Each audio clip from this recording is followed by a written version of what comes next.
कोई दिक्कत? चलिए देख लेते हैं, रेस्पिरेशन चैप्टर जो है उसको देख लेते हैं। इसको हम लोग क्या बोलते हैं? श्वसन। देखते जाइएगा, समझते चलिएगा।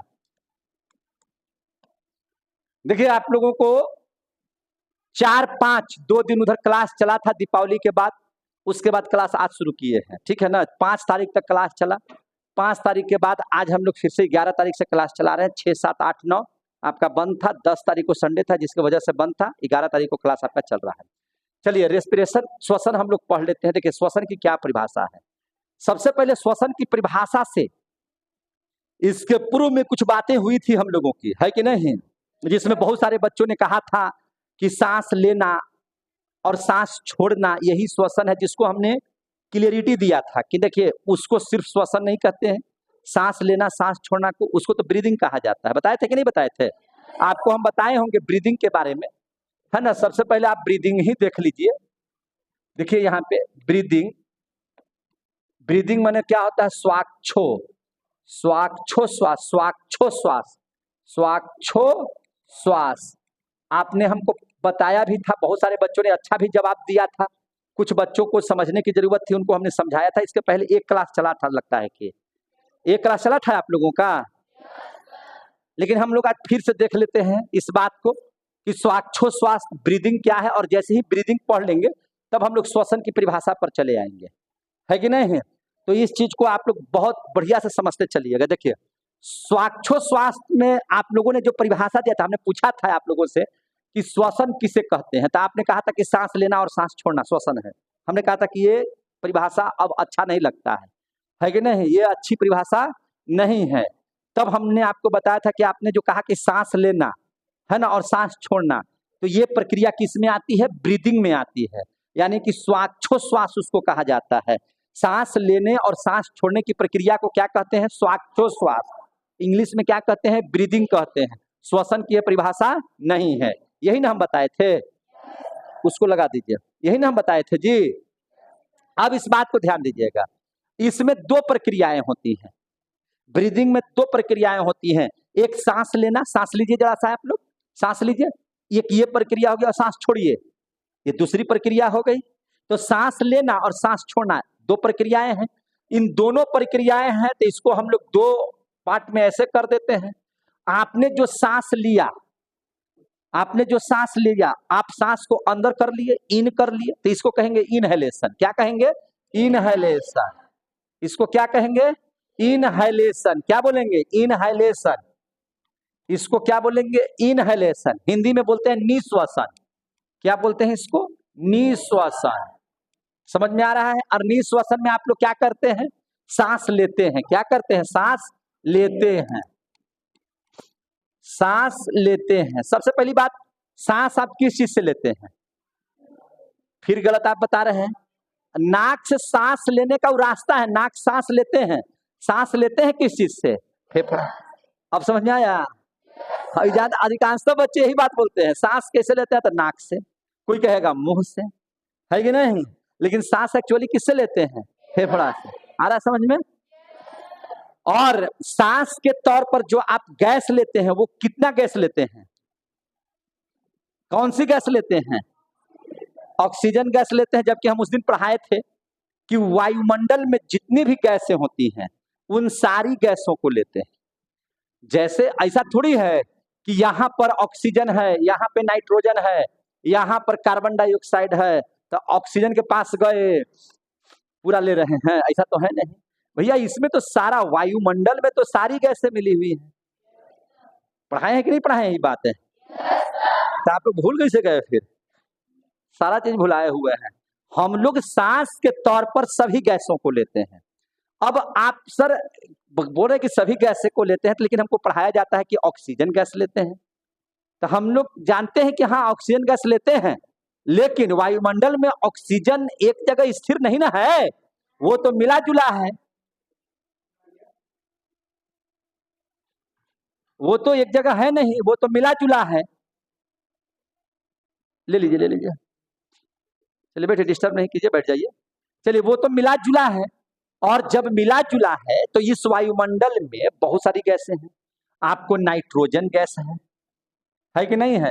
ऑक्सीजन गैस है, कार्बन डाइऑक्साइड गैस है, समझे कि नहीं?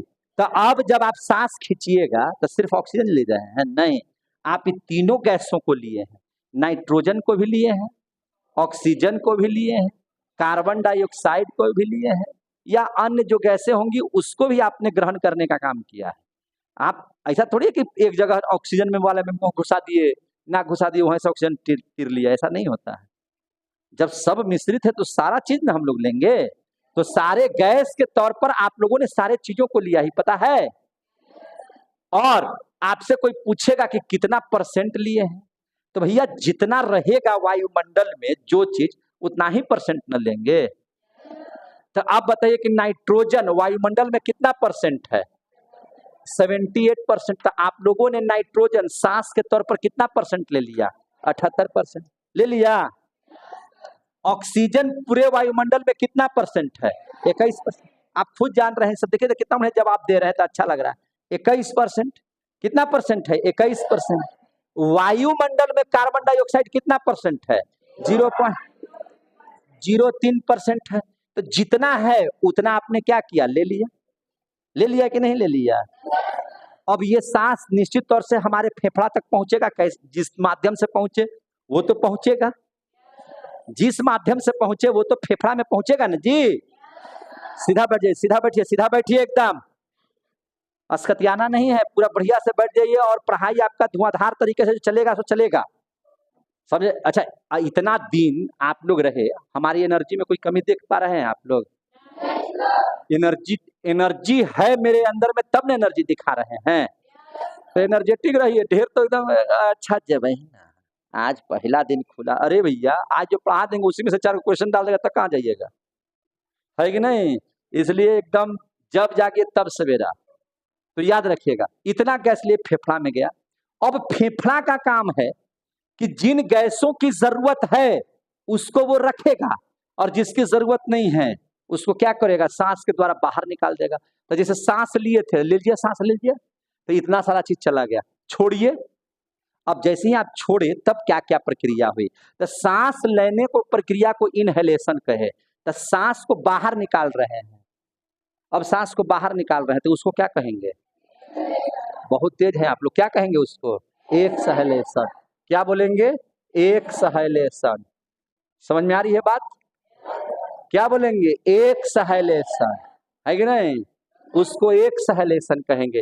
यहां था निश्वसन, तो अब चूंकि अह करके बाहर निकाल रहे हैं तो इसको कहेंगे निःश्वसन। क्या कहेंगे? निःश्वसन। आ रहा है समझ में? इसको क्या बोलेंगे? निःश्वसन। देखिए निःश्वसन उसको अंग्रेजी में कहेंगे इन, माने अंदर, इनहेलेशन। निह कह देंगे यानी कि एक्सहेलेशन। नहीं लिखा था एग्जिट, माने बाहर निकलिए, बाहर निकलने वाला एग्जिट, है कि नहीं? तो एक्स, उसी का एक्स निकाल लिया, हेलेशन, यानी कि निःश्वसन। क्या हो जाएगा? निःश्वसन। सांस लेते हैं, इसमें क्या करते हैं? सांस छोड़ते हैं, सांस छोड़ते हैं। आ रहा है समझ में? कितने बच्चों को? सारे के सारे बच्चों को आ रहा है समझ में? बहुत अच्छी बात है कि नहीं? आज स्टूडेंट्स कुछ कम है पहला दिन की वजह से, लेकिन सबको फोन लगा लीजिए, घुमा लीजिए कि बाबू छूटा तो गए, है कि नहीं? और छूटना तो तय है। तो याद रखिएगा, ये हो गया सांस छोड़ते हैं, इसमें क्लियर हो गया आप लोग को? अच्छा, अब एक चीज बताइए, अभी आप लोग सटीक पॉइंट पर पहुंचे थे। आपके शरीर को पर्याप्त मात्रा में क्या चाहिए? ऑक्सीजन, ऑक्सीजन चाहिए, लेकिन लिए तो भी है, नाइट्रोजन भी तो लिए है ना। क्या हम लोगों के शरीर के अंदर में नाइट्रोजन की जरूरत है? नाइट्रोजन की जरूरत नहीं है। तो भैया जितना परसेंट लिए उतना परसेंट हम लोग इसको क्या कर दिए? छोड़ दिए। कितना लिए थे? बाहर कितना निकाल दिए? जितना लिए उतना। कोई दिक्कत? अब ऑक्सीजन, ऑक्सीजन लिए थे कितना परसेंट? तो 21% थोड़ी ही अंदर चला जाएगा। जितना आप लीजिएगा 100% थोड़ी है कि चला जाएगा अंदर में, नहीं जाएगा। कितना परसेंट रखेगा ये? 4%। और कितना परसेंट बाहर निकालेगा? 17%। यानी कि 17% ऑक्सीजन को बाहर निकाल देता है और 4% एक बार सांस लेने में पूरे वायु का 4% ऑक्सीजन जो है वह शरीर के अंदर में क्या हो जाता है, प्रवेश कर जाता है। और चूंकि बहुत अंदर में जल्दी जल्दी प्रक्रिया होती है, सारे प्रक्रियाओं को हम पढ़ा रहे हैं, पहले इस चीज को जान लीजिए कि ब्रीदिंग क्या है, श्वास किसे कहते हैं, हम उसको समझाने की कोशिश कर रहे हैं। अब रह गया कार्बन डाइऑक्साइड, लिए थे कितना 0.03%, लेकिन शरीर के अंदर से बाहर कितना निकालेंगे 4.6%। कितना परसेंट, 4.6% बाहर निकाल देंगे। समझ में आ रही है बात, इतना परसेंट बाहर निकाल देंगे। यानी कि आप जब भी गैस छोड़िएगा कीजिएगा तो गरम दिखाई देगा आपको, तो हथेली पर लेकर के देखिए गरम लगेगा। गरम किसकी वजह से है, क्योंकि कार्बन डाइऑक्साइड है। अंदर से क्या बाहर निकल रहा है, कार्बन डाइऑक्साइड। अंदर से क्या बाहर निकल रहा है, कार्बन डाइऑक्साइड। इसीलिए आपको कैसा नजर आ रहा है, गरम। कैसा नजर आ रहा है, गरम, क्योंकि कार्बन डाइऑक्साइड कैसा गैस है, गरम गैस है। आ गया समझ में। तो इस पूरी प्रक्रिया को हम लोग क्या कहेंगे, ब्रीदिंग कहेंगे। इसको बोलते हैं श्वासोच्छ्वास। अब आप सर पूछ सकते हैं कि सर आपने जब लिया ऑक्सीजन और कार्बन डाइऑक्साइड जब हम इतना कम मात्रा में लिए, तो कार्बन डाइऑक्साइड इतनी मात्रा में कैसे अंदर से निकला, जबकि हम तो ज्यादा मात्रा में लिए थे ऑक्सीजन, तो अंदर से भी ऑक्सीजन निकलना चाहिए था, लेकिन कार्बन डाइऑक्साइड क्यों निकल रहा है। तो देख लीजिए, इस पूरी बात को समझने के लिए आप ऐसे समझिए इस चीज को। यहां तक की बात समझ में आ गई, यहां तक की बात समझ में आ गई, अभी नहीं कुछ नहीं करिए, है ना, यहां तक की बात समझ में आ गई आप लोगों को, जोर से बोलिए ना। अब आगे देख लीजिए, सीधा बैठ जाओ, ऐसे शरीर को एकदम टाइट रखिए, शरीर को एकदम टाइट रखिए, हाँ, शरीर को ढीला ढाला मत रखिए। अब समझ में आ गया। अब जरा सा इस चीज को देखिए, आपने देखा कि सांस लेने की प्रक्रिया में आपने ऑक्सीजन गैस को लिया था। किसको लिया था, ऑक्सीजन गैस को। आपको ये समझ में नहीं आ रहा है, ये समझ में नहीं आ रहा है कि सर ये कार्बन डाइऑक्साइड शरीर से कैसे बाहर निकला, यही ना। देखिए, आपने ऑक्सीजन का इस्तेमाल किया, तो अब जरा सा इस बात को देख लीजिए, श्वसन तंत्र के बारे में हम लोग थोड़ी सी बात कर लेते हैं, श्वसन तंत्र पर थोड़ी सी चर्चा कर लेते हैं और इसके बाद समझने की कोशिश करते हैं। श्वसन तंत्र, तंत्र का निर्माण बहुत सारे चीजों को एक साथ काम करके, है ना, काम करने से होता है। जैसे देखिए, श्वसन करने के लिए सिर्फ फेफड़ा की जरूरत नहीं है ना, श्वसन करने के लिए, श्वसन को अंदर तक ले जाने के लिए नाक की जरूरत है, नाक में बाल है उसकी आवश्यकता है, नासा छिद्र की आवश्यकता है, नासिका की आवश्यकता है ना। उसके बाद कहीं ना कहीं श्वास नली होगा जो फेफड़ा तक पहुंचाएगा, उसकी आवश्यकता होगी। उसके अंदर बहुत सारी संरचनाएं होंगी और सारी संरचनाएं मिल करके सांस को अंदर ले जाती हैं और सांस को फिर बाहर छोड़ती हैं। तब एक पूरी प्रक्रिया श्वासोच्छ्वास की होती है, समझे कि नहीं।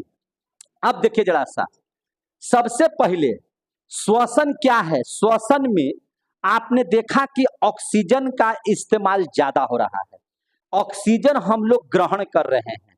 एक छोटी सी प्रक्रिया से इस मैटर को समझने का प्रयास कीजिएगा।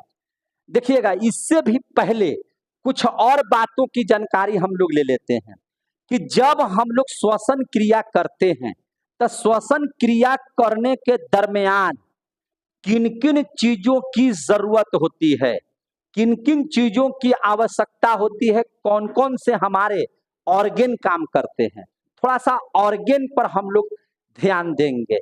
यानी कि श्वसन क्रिया में, है ना, हम लोग को ब्रीदिंग ऑर्गेन कौन कौन है, कौन कौन से अंग काम करते हैं, इस पर ध्यान दीजिएगा। जरा सा हम ब्रीदिंग ऑर्गेन पर ध्यान देंगे, जो ऑर्गेन है ना, यानी कि श्वसन अंग पर हम लोग ध्यान देंगे कि श्वसन अंग कैसे काम करता है। तो सबसे पहले आप हमको बताइए कि ब्रीदिंग ऑर्गेन जो होता है या श्वसन जो मार्ग होता है, ब्रीदिंग ऑर्गेन हमारा क्या क्या चीज है, कुछ कुछ जंतुओं का, उसके बारे में थोड़ा सा समझने का प्रयास कीजिएगा। हम लोग ऐसे जीव हैं जो स्तनधारी जीव कहे जाते हैं। कैसे जीव कहे जाते हैं? स्तनधारी जीव। स्तनधारी जीव वैसे जीवों को कहते हैं, है ना, जो अपने बच्चों को दूध जो है से स्तन से पिलाने का काम करते हैं, है ना, भोजन देने का काम करते हैं, जिसमें मनुष्य भी आते हैं, चाहे वो पुरुष हो या महिला हो, दोनों स्तनधारी जीव में ही आते हैं। और स्तनधारी जितने भी जीव हैं, सारे के सारे जीव जो श्वसन की क्रिया करते हैं, देखिएगा जरा सा ध्यान दे करके, जितने भी स्तनधारी जीव हैं वो सब सारे के सारे जीव, है ना, कैसे सांस ग्रहण करते हैं? फेफड़ा से। कैसे सांस ग्रहण करते हैं? फेफड़ा से। कभी कभी आप देखेंगे, बहुत सारे लोगों को आप देखिएगा, जब आप स्वस्थ हैं तो स्वस्थ हैं तो नाक से सांस लिए और पूरा रेस्पिरेटरी सिस्टम जो है से आपका काम कर रहा है, पूरा तंत्र आपका काम कर रहा है। लेकिन अगर आप बीमार पड़ जाते हैं, क्या क्या पड़ जाते हैं? बीमार पड़ जाते हैं, तो बीमार पड़ने की स्थिति में या ऑपरेशन वगैरह होता है, उस स्थिति में आप देखते होंगे कि सांस लेने में आपको प्रॉब्लम होता है, तो डॉक्टर क्या करता है? आपको नाक में ऐसे लगा देता है ना, और सांस आप लेते रहते हैं कि नहीं लेते रहते हैं। लेकिन कभी कभी स्थिति ये हो जाता है कि आईसीयू में आदमी को देखिएगा, जहां पे आईसीयू में जब आदमी भर्ती होता है वेंटिलेशन पर, तो क्या देखते हैं आपको? तो वहां पर आपको देखने के लिए मिलेगा कि आदमी नाक से सांस लेने में भी, खींचने में भी उनको प्रॉब्लम होता है और उनकी शक्ति नहीं होती है। तब डॉक्टर क्या करता है? यहाँ से सीधे के सीधे फेफड़ा में, है ना, यहाँ पे छेद करके फेफड़ा में पाइप डाल देता है। डालते हुए देखे कि नहीं देखे हैं? और फेफड़ा में जब पाइप डाल दिया जाता है तो देखते हैं श्वसन की क्रिया, डायरेक्ट हवा वहीं से प्रवेश कर जाता है। यानी कि हम कह सकते हैं कि नाक और मुंह सिर्फ एक रास्ता है सांस लेने को। नाक और मुंह क्या है? सांस लेने का एक क्या है? रास्ता है। हम लोगों का एक्चुअल कौन ऐसा अंग है जो श्वसन क्रिया करता है? तो वह है फेफड़ा। कौन है? फेफड़ा है। समझ में आ गई कि नहीं आ गई बात? फेफड़ा है जो हम लोगों के श्वसन क्रिया करने में क्या करता है? मदद करता है। अगर नाक ही अगर सबसे इंपॉर्टेंट होता तो डॉक्टर क्या करता? यहाँ छेद क्यों करता? फिर यहाँ से डायरेक्ट जो है से सांस लेने की प्रक्रिया उस व्यक्ति के लिए क्यों लागू करता? समझे कि नहीं समझे? तो कहीं ना कहीं फेफड़ा हमारे सांस को नियंत्रित करता है, इसलिए वह डायरेक्ट, अगर नाक मुंह से सांस लेने में आदमी सक्षम नहीं है तो यहाँ से छेद करके डायरेक्ट फेफड़ा से हम लोग सांस ले जाते हैं। समझे कि नहीं? और वहां से प्रक्रिया उस आदमी को जिंदा रखते हैं। वहां से हम लोग क्या करते हैं? जिंदा रखते हैं। समझे कि नहीं? आईसीयू, आईसीयू का फुल फॉर्म जानते हैं? क्या चीज? इंटेंसिव केयर यूनिट, है ना, intensive care unit, ICU. Clear हो गया? इंटेंसिव केयर यूनिट, जहां आदमी जो है मरण शैया है एक तरह से, बहुत जब आदमी लाचार हो जाता है तब वहां पर भेजा जाता है, एकदम मरे हुए आदमी को जिंदा किया जाता है वहां पर, एक तरह से कह सकते हैं। समझे कि नहीं? और उस स्थिति में आप देखिएगा कि फेफड़ा से, आपके घर में तेलचट्टा है ना, तेलचट्टा, वह डायरेक्ट सांस कहां से लेता है? ट्रैकिया से। फेफड़ा के अंदर में उसका एक छिद्र होता है ना, उसको ट्रैकिया श्वास नली कह सकते हैं, वहीं से सांस ले लेता है। तो कभी कभी आप क्या कीजिएगा, उसका सर वगैरह काट के अलग कर दीजिएगा, तब भी वो सांस ले लेगा, जिंदा चलेगा, पूरा एकदम तेलचट्टा है कि नहीं? और वो भोजन के ऊपर से, चूंकि मुंह जब जब इसको गर्दन कट जाएगा तो मुंह खत्म हो गया, तो मुंह जब खत्म होगा तो भोजन किससे कहेगा? तो भोजन की कमी से वो मर जाता है, सांस की कमी से वो नहीं मरता है, भोजन की कमी से मर जाता है। लेकिन आदमी यहाँ से काट दिए, तो काट दीजिएगा तब ससिया हम लोग लेंगे कैसे? चूंकि फेफड़ा में छेद कहाँ से है? तो नाके से ना रास्ता था उसका, नाके मुंह से ना हम लोग रास्ता से जा रहा था सांस, और रस्ती आप बंद कर दीजिएगा तब आदमी छटपटा करके क्या हो जाता है? मर जाता है कि नहीं? तो जितने भी स्तनधारी जीव हैं सभी स्तनधारी जीव, उनका श्वसन मार्ग क्या है? श्वसन मार्ग नहीं, श्वसन तंत्र क्या है? तो फेफड़ा है। किस चीज से सांस लेते हैं? फेफड़ा से। फेफड़ा को अंग्रेजी में क्या कहते हैं? लंग्स। लंग्स से सांस लेते हैं। क्लियर हो गया? कोई दिक्कत? अब आप बात कीजिएगा कीट का, छोटे छोटे कीट मकोड़ों का। तो कीट जो सांस लेते हैं वो किस चीज से लेते हैं? तो श्वास नली से। जो श्वास नली इनका बनाया हुआ है, श्वास नली को ही हम लोग क्या कहते हैं? ट्रैकिया कहते हैं। इस ट्रैकिया से वो श्वसन क्रिया करते हैं, है कि नहीं? उनका श्वसन क्रिया जो है से फेफड़ा से नहीं बल्कि ट्रैकिया से ही हो जाता है। समझ में आ गई कि नहीं? बात समझ में आ गई? उनके अंदर में कोई फेफड़ा वगैरह नहीं रहता है, वो सीधा जो है से जो ट्रैकिया है उसी में छिद्र रहता है, उसी से वायुमंडल से वो क्रिया कर लेते हैं, श्वसन क्रिया कर लेते हैं। तीसरा जो है, आप जितने भी जलीय जीव को देखते हैं, जो जल में रहने वाले जीव हैं, तो जलीय जीव जो होते हैं, जलीय जीव की श्वसन क्रिया कैसे होती है? किस चीज से? उनका कौन सा अंग है जो सांस माने श्वसन की क्रिया करते हैं? श्वसन की क्रिया वे लोग किस अंग से करते हैं जलीय जीव? बताइए तो जरा सा। तो गिल्स से करते हैं। किससे करते हैं? गिल्स से करते हैं। सबको समझाएंगे, अभी बारी बारी से सबकी चर्चा होगी, है ना, थोड़ा देरी के बाद। तो गिल्स या क्लोम से हम लोग क्या करते हैं? इनका ये करते हैं। मेढक आप देखते हैं, मेढक आप देखते हैं, तो मेढक जो होता है, मेढक में भी दो तीन तरह की बातें होती हैं। देखिए, एक मेढक जो होता है जो जमीन पर होता है, जो जमीन पर अगर वो दौड़ता है ना, जमीन पर चलता है, जमीन पर इधर से उधर भ्रमण करता है, तो वह फेफड़ा से सांस लेता है। कैसे सांस लेता है? फेफड़ा से। फेफड़ा से कौन सा? जो जमीन पर है वो। लेकिन जो जल में है वह कैसे सांस लेता है? तो त्वचा से सांस ले लेता है। कैसे? त्वचा से। और इनका जो बच्चा है, जिसको हम लोग टेडपोल कहते हैं, क्या बोलते हैं? टेडपोल। छोटे छोटे जो बच्चे होते हैं, चूंकि मछली जैसा देखने में लगते हैं, तो मछली जैसा लगते हैं, तो मछली जब गिल्स से लेता है, तो मेढक के भी छोटा बच्चा जो मछली की तरह दिखाई दे रहा है, वो भी किससे लेता है? गिल्स से ही श्वसन क्रिया करता है। क्लियर हो गए? तो इस बात को आप ध्यान में रखिएगा। इस बात को क्या रखिएगा? ध्यान में रखिएगा। कोई दिक्कत? तो इस बात को आप लोगों ने समझ लिया। अब आगे जरा सा देखिए, इस चीज को देखिए। अब हम लोग जरा श्वसन मार्ग को पढ़ लेते हैं, और श्वसन मार्ग को जैसे ही हम लोग पढ़ेंगे, उसके बाद हम श्वसन की परिभाषा की ओर चलेंगे। लेकिन सबसे पहले श्वसन मार्ग। श्वसन मार्ग इसलिए देखना है कि हम लोग जो सांस की प्रक्रिया करते हैं, सांस लेने की क्रिया करते हैं, वो कैसे होता है, और कार्बन डाइऑक्साइड शरीर से बाहर कैसे निकलता है। समझे कि नहीं? इस चीज को हम लोग जरा सा देख लेते हैं, इस चीज को समझने का प्रयास करते हैं। तो सबसे पहले श्वसन मार्ग को पढ़ लेते हैं। हम लोग किस चीज को पढ़ लेंगे? श्वसन मार्ग। तो श्वसन मार्ग में हम पहले मानवीय का पढ़ लेते हैं। तो श्वसन मार्ग में सबसे पहले क्या है? नासा छिद्र, नाक का छिद्र, नॉस्ट्रिल। देखिए, दुग्ध नाक का छिद्र है, घूर के देखिए ना जी, इसमें नासा छिद्र, उसको क्या बोलेंगे? नासा छिद्र, है ना। पहला चीज आप देखिएगा क्या है? नासा छिद्र। और इसमें जैसे देखिएगा तो नासा छिद्र जो होता है, तो नासा छिद्र में नाक के छेद में उलट के देखिए बाल होगा, छोटे छोटे छोटे छोटे बाल होगा। कभी कभी बलवा भी बाहर निकल जाएगा, खराब देखने में लगता है, तब उसको कैंची से काट के हटाते हैं, है ना। तो क्या होते हैं? नासा छिद्र में छोटे छोटे बाल होते हैं, बाल होते हैं। कैसे बाल होते हैं? छोटे छोटे। कैसे बाल होते हैं? छोटे छोटे। ये छोटे छोटे बाल करते क्या हैं? आप जो वायुमंडल में धूलकन होता है, बात समझ आ रही है ना? ये जो छोटे छोटे धूलकन देखे हैं, धूलकन देखे कि नहीं देखे हैं? जो आप कभी भी बाहर निकल जाइए बाजार में, तो गाड़ी से दुनिया के धूलकन आपको नजर आएगा। नजर आता है कि नहीं नजर आता है?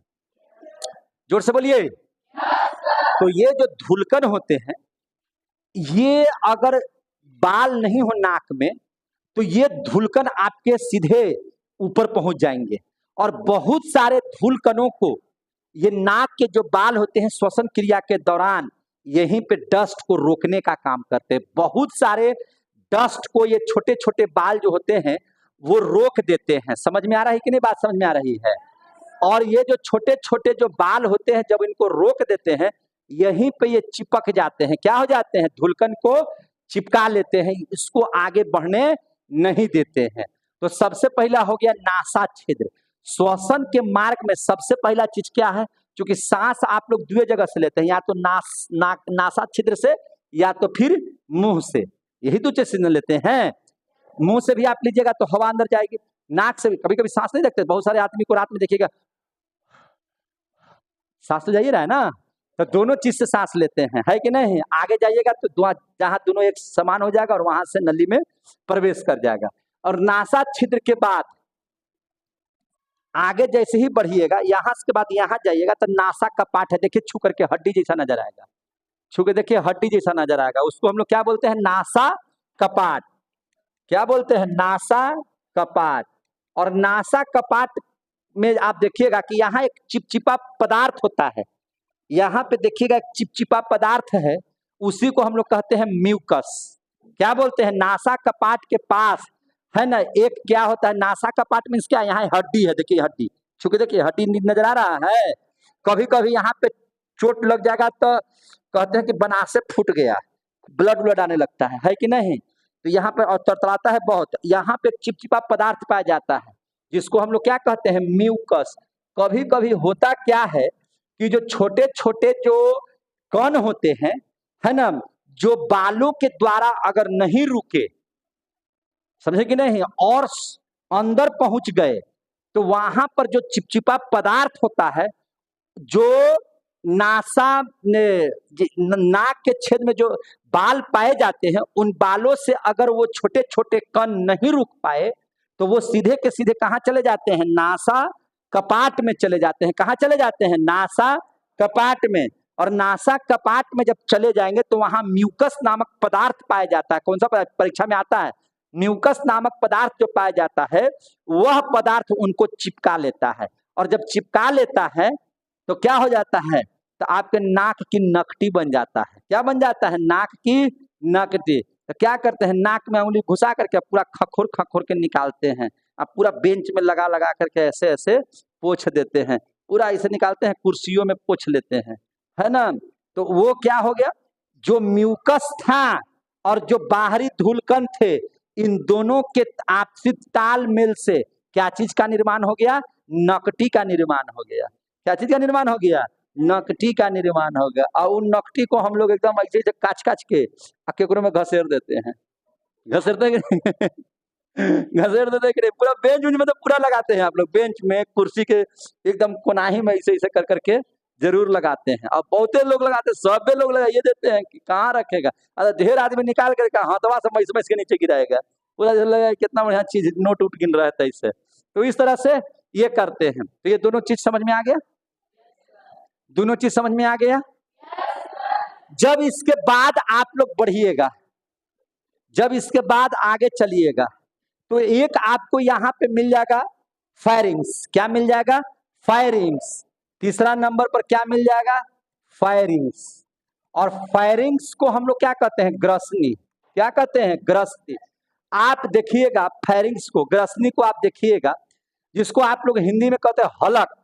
क्या कहते हैं, हलक, हलक, हलक, हलक है। देखिए मुख खोलिए, मुख खोलिए, आ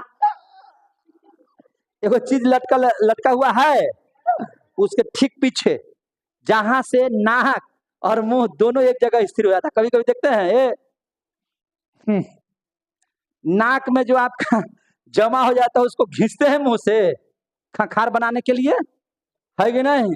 तो किस रास्ते से आता है, यही ना फायरिंग्स में, ग्रसनीय के माध्यम से ना मुंह में आ जाता है, पूरा एकदम कड़कड़ा के मुंह में से फेंक देते हैं। नाक में रहता नेटा, मुंह से फेंक दिए तो खंखार, है कि नहीं, वही चीज सेम है। तो ये फायरिंग्स है ना।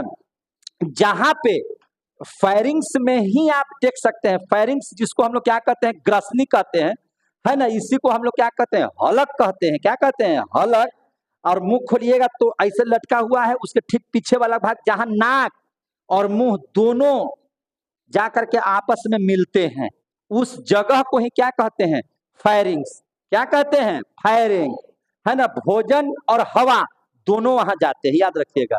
यहाँ पर भोजन और हवा दोनों जाते हैं। भोजन कीजिएगा तभी फायरिंग्स को टच करेगा, हवा लीजिएगा तभी फायरिंग्स को टच कीजिएगा। तो भोजन और हवा दोनों जाते हैं, दोनों क्या होते हैं, जाते हैं। कहाँ पे, फायरिंग्स में। फायरिंग्स को हिंदी में क्या कहते हैं, ग्रसनी, है ना। उसी को हम लोग देहाती भाषा में क्या कहते हैं, यहाँ आप जानते हैं हलक उसको बोलते हैं। समझ में आ गया बात। तो सबसे पहले जब आप श्वसन क्रिया करते हैं तो श्वसन का मार्ग कौन है? पहले नासा छेद, है ना। और उसके बाद क्या है? नासा कपाट।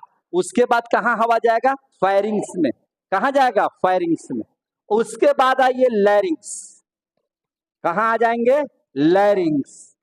लैरिंग्स को हम लोग कहते हैं स्वर तंत्र, स्वर यंत्र। क्या बोलते हैं? स्वर यंत्र। ये देखिए साउंड बॉक्स, है ना। क्या होता है? Sound box. ये गला में होता है। ये देखिए कंठ जिसको बोलते हैं ना, तो यहाँ साउंड नहीं, साउंड बॉक्स ना है। तो जब यहाँ के बाद, है ना, हवा कहाँ जाता है? लैरिंग्स में। कहाँ जाता है? लैरिंग्स में, स्वर यंत्र में जाता है, जिसको हम लोग कहते हैं वॉइस बॉक्स। क्या बोलते हैं? Voice box. ये गले में होता है। अगर कोई इसको देखिए आवाज डिस्टर्ब हुआ, यानी कि हम लोग उसको रोकने का काम कर रहे हैं। एक तरफ बोल रहे हैं, एक तरफ रोक रहे हैं, इसलिए आवाज बदल जाता है। आवाज क्या हो जाता है? बदल जाता है। तो ये हवा फायरिंग्स के बाद कहाँ आता है? लैरिंग्स में। कहाँ आता है? लैरिंग्स में। और लैरिंग्स के बाद फिर एक श्वास नली होता है। क्या होता है? श्वास नली। उस नली में प्रवेश कर जाता है। कहाँ पे आ जाता है? श्वास नली में। यानी कि उसको हम लोग कहते हैं ट्रैकिया। क्या कहते हैं? ट्रैकिया। ट्रैकिया। ट्रैकिया को हिंदी में क्या कहते हैं? श्वास नली। तो ये कहाँ आ जाता है? श्वास नली में। और इसके बाद फिर हवाएं क्या होती है? श्वास नली दो पार्ट में बढ़ती है। श्वास नली कितने पार्ट में बढ़ती है? दो पार्ट में। उस चीज को हम लोग कहते हैं ब्रोंकाई। क्या कहते हैं? ब्रोंकाई। और ब्रोंकाई अन्य भागों में विभाजित होती हैं, उसको कहते हैं ब्रोंकियोलस। क्या कहते हैं? ब्रोंकियोलस। ध्यान रखिएगा, क्या बोलते हैं? ब्रोंकियोलस। क्या बोलते हैं? ब्रोंकियोलस। और ब्रोंकियोलस के सिरे पर, है ना, एकदम गुच्छा टाइप का, है ना, किस टाइप का? गुच्छा गुच्छा टाइप का, है ना, जो चीज जमा हुआ रहता है या जो चीज होता है, उसको हम लोग कहते हैं एल्वियोली। क्या कहते हैं? एल्वियोली। एल्वियोली। क्या बोलते हैं इसको? एल्वियोली। सब हम बता रहे हैं। इसको हिंदी में बोलते हैं वायु कोष्टक। क्या बोलते हैं? वायु कोष्टक। उसको क्या बोलते हैं? वायु कोष्टक। और वहां पर जब हवा, हीमोग्लोबिन, ब्लड होता है। क्या होता है? ब्लड। क्या होता है वहां पर जमा? ब्लड।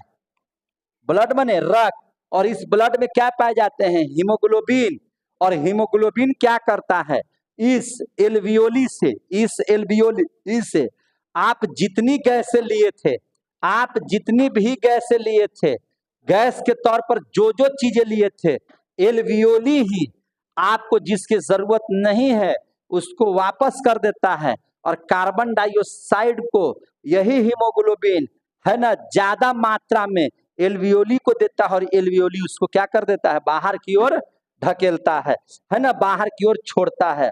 ढकेलने का काम तो डायफ्राम करता है। चलिए, तो ये ब्लड है। और ब्लड से जो आप ऑक्सीजन गैस लिए वो पूरे कोशिका में जाता है। कहाँ जाता है? पूरे कोशिका में जाता है। कोशिका को अंग्रेजी में क्या कहते हैं? सेल। और सेल के किस भाग में जाता है? कोशिका जब आप लोग पढ़े होंगे तो कोशिका का एक अंग है माइटोकॉन्ड्रिया। क्या है? माइटोकॉन्ड्रिया। सेल में ही कहाँ जाता है? माइटोकॉन्ड्रिया में जाता है। याद रखिएगा, सेल का एक अंग है जिसका नाम है माइटोकॉन्ड्रिया। और माइटोकॉन्ड्रिया में जब ऑक्सीजन पहुंचता है तो वहां पर क्रेब्स साइकिल यानी कि क्रेब्स चक्र होता है।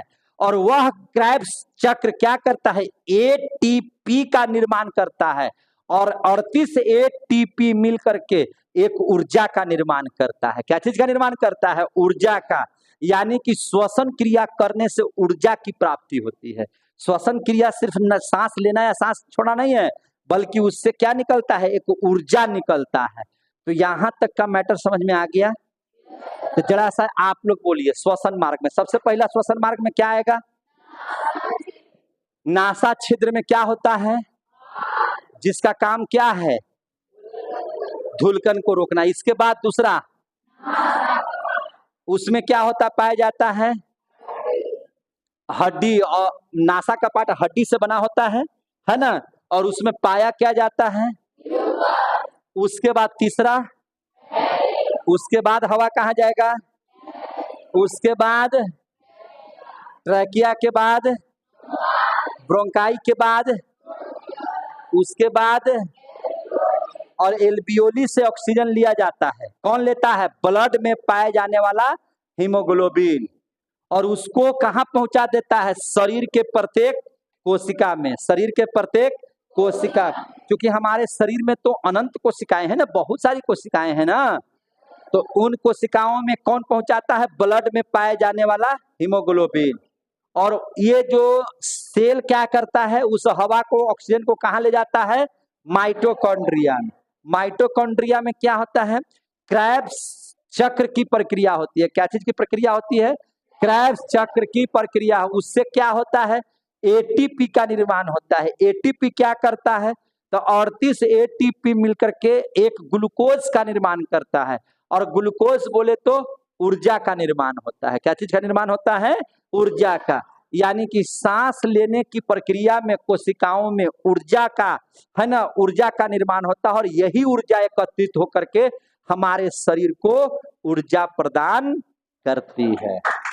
आ गया समझ में। अब देखिए जरा सा, अब यहां से इस बात को समझने का प्रयास कीजिएगा। अब इस सब को फिगर से बनाते हैं। कैसे बनाते हैं, फिगर से। कैसे बनाते हैं, फिगर से। ध्यान समझिएगा, इन सारे चीजों को अब फिगर वाइज करते हैं, क्योंकि फिगर से और समझ में आएगा बढ़िया से, है कि नहीं। अब आप देख लीजिए, आप जो सांस की प्रक्रिया ले रहे हैं भैया, तो मान के चलिए कि, देखिए ध्यान से, आप जो सांस ले रहे हैं, तो सांस तो मान के चलिए कि यही, एक मिनट ध्यान समझिएगा। देखिए यहाँ पे मान के चलिए कि ये नली है, या मुंह से लीजिए या नाक से लीजिए, सब क्रियाएं हो रही है। नाक मुंह वाला तो समझिएगा, आपको समझना है कहाँ से, यहाँ से। इसी को हम लोग क्या बोलेंगे, ट्रैकिया। क्या कहेंगे, ट्रैकिया। बाकी तो आप स्वर यंत्र, फायरिंग सब समझ में आ गया है आप लोगों को। अब यही जो ट्रैकिया है, श्वास नली है, यहाँ से आपका क्या आ रहा है, सभी गैसें आ रही हैं। नाइट्रोजन है, ऑक्सीजन है, कार्बन डाइऑक्साइड है, सांस के रूप में सारी चीजें आ रही हैं। सांस के तौर पर सारी चीजें आ रही हैं। अब चलिए यहाँ तक नासा छिद्र, नासा कपाट, है ना, फायरिंग्स, लैरिंग्स तक की बात को आप समझ गए। सब ऊपर का चीज है जो आप लोग ऐसे से समझ गए, ठीक है ना। अब चूंकि हम लोग ट्रैकिया की बात कर रहे हैं, श्वास नली की बात कर रहे हैं, तो श्वास नली यही है। श्वास नली जब ये आगे की ओर बढ़ता है तो ये दो भागों में बढ़ता है। अभी हम लोगों ने बताया ये कितने भागों में बढ़ता है, दो भागों में। देखिए ये कितने भागों में बट गया, दो भागों में बटा, ये बट गया। अब देखिए जरा सा स्थिति, अब जो यहां से स्थिति है, ये जो चीज जो दो भागों में बट गया, इसी को हम लोग क्या कहते हैं, ब्रोंकाई। क्या बोलेंगे इसको, ब्रोंकाई। समझ में आ रही है बात आप लोगों को, ब्रोंकाई। अब यहां से क्या होगा, यहां से बहुत सारे जो और अन्य चीज निकलेंगे, देख रहे हैं ना।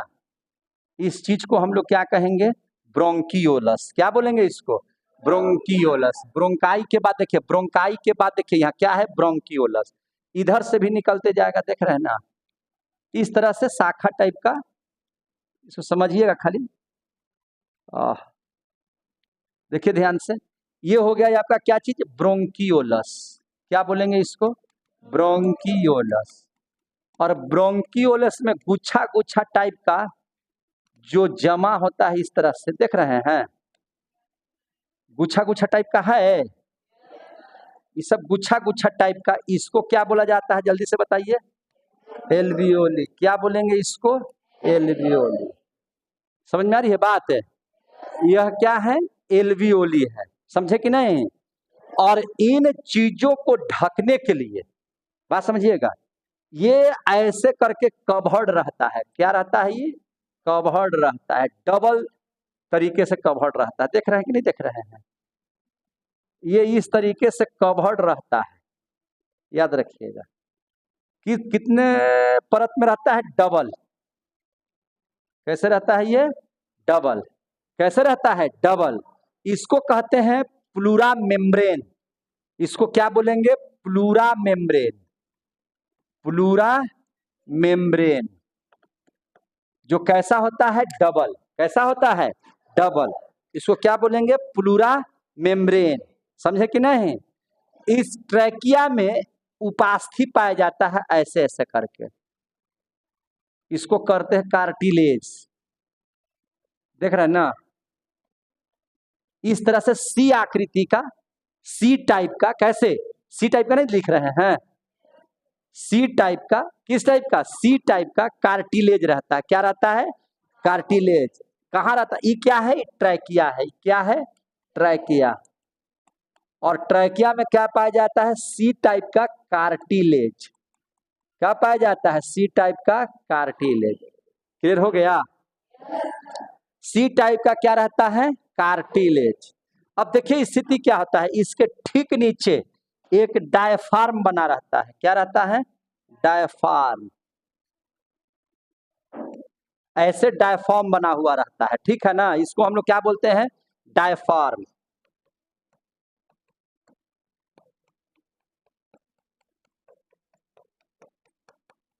सांस जब लीजिएगा, सांस जब लीजिएगा तो ये डायफ्राम नीचे की ओर चला जाएगा। कैसे चला जाएगा, नीचे की ओर चला जाएगा। और डायफ्राम जब ढकलेगा तो सांस बाहर निकलेगा। ये जब आपका फेफड़ा की ताकत नहीं है कि सांस को बाहर छोड़ सकता है, नहीं। सांस को बाहर छोड़ने के लिए किसकी सहायता करनी पड़ती है, किसको सहायता करनी पड़ती है, डायफ्राम को, जो ये साइड में होता है, ठीक है ना, ऐसे लंबा। और इसको ढकेलता है तो सांस बाहर आपकी निकल जाती है। समझ में आ गई बात है। कभी कभी आपको दुर्घटनाग्रस्त जब हो जाइएगा, जब आप घटना से ग्रसित हो जाइएगा, जब आपके पास घटना घट जाएगी और किसी कारण बस डायफ्राम टूट जाएगा, तो सांस लीजिएगा और सांस बाहर निकलेगा ही नहीं। सांस क्या होगा, बाहर निकलेगा नहीं। और उस स्थिति में जब सांस छोड़िएगा नहीं तो आपकी मृत्यु निश्चित हो जाएगी ना।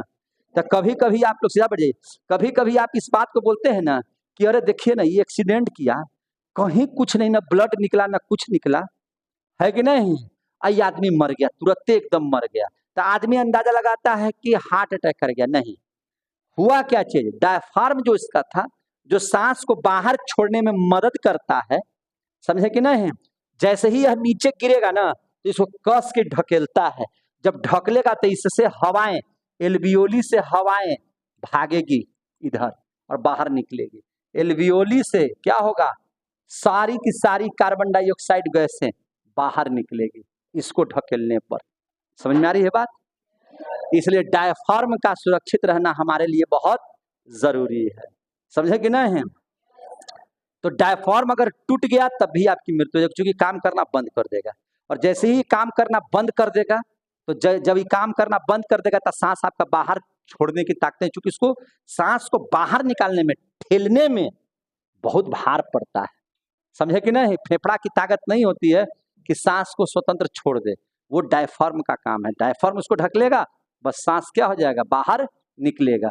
तब हम लोग सांस तो ले लेते हैं, डायफ्राम नीचे छोड़ते हैं तो डायफ्राम छोड़ता है, इसको ढकेलता है और सांस क्या होती है, बाहर की ओर निकलता है। तो आ गया समझ में। तो एक्सीडेंट में कभी कभी अगर बिना चोट घाट लगे हुए अगर ये टूट गया तो आपका बिना ब्लड निकले आपकी मौत हो जाएगी, क्योंकि अब ये काम करना बंद कर दिया, सांस न लेने में बन रहा है ना सांस छोड़ने में। कभी कभी एवाल लगना सुनते हैं, एवाल लगना, कोई आदमी आपको पेट में कस के मार दिया, डायफ्राम पर कस के चोट लगे, सांस लिया ये नहीं रहा, होता है कि नहीं, देखे कि नहीं देखे हैं, बहुत देर तक सांस रुक जाता है, एक बार करेगा ऐसे होता है कभी कभी, आप देखिएगा। कभी कभी चोट उठ लग जाएगा या आगे की ओर गिर जाइएगा कस के, इस पर अगर चोट लग जाएगा तो आपकी सांसें रुक जाएगी। समझे कि नहीं। या कोई पेट उठ में मार देगा, सीधा बढ़ जाइए, कोई पेट उठ में मार देगा तब आपका ये डैमेज कर जाएगा, तो आपको सांस लेने में प्रॉब्लम होने लगेगी, सांस छोड़ने में प्रॉब्लम होने लगेगी। तो इस बात को आप समझ लिए, इस बात को समझ लिए, इस बात को समझ लिए। अब देखिए स्थिति, इससे और बात जान लीजिए। अब देखिए,